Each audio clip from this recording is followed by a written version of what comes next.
танаа намынхан бол 60 тэрбумтай холбоотой энэ одоо энэ схемчилсэн энийг бол маш хүмжилж байсан. А нөгөө талаасаа бол нам өөрөө дотоод сонгуулаа хийхдээ хүмүүсээсээ дэнчингийн мөнгө авч намын даргад нэг төвшиж байгаа хүмүүс дэнчингийн мөнгө төлсөн те нэг төвшигч нар энэ нүгээрээ эргээд бас ингээд мөнгөний тогтолцоог бий болгох одоо суурь болоод байгаа юм биш үү гэсэн шүүмжлэлийг дагуулж ирсэн л да. Та энийг яаж энд ямар хариу? Ер нь улс төрд аливаа улс төрийн намууд үйл ажиллагаа явуулахдаа мөнгөгүй явуулна гэж байдгүй байхгүй. Ер нь бол тэр дэлхийд аль ч улс орнд байдгүй л асуудал шин.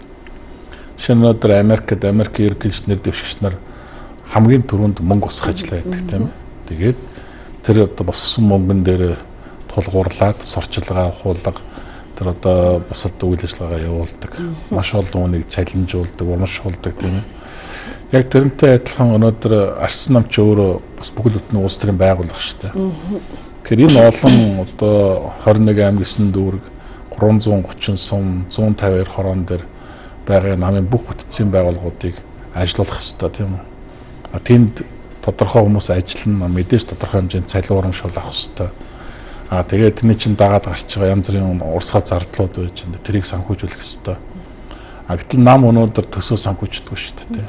Тэгэхээр энд өнөөдөр хоёрхан үндслэл байгаа. Нэгдүгээр намын одоо санхүүжилтийг босгох ёстой. Тэгжээж нам өөр амьдрах ёстой.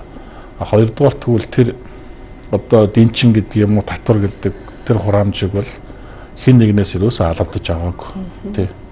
Чи заавал өгөх шаардлагагүй л байхгүй.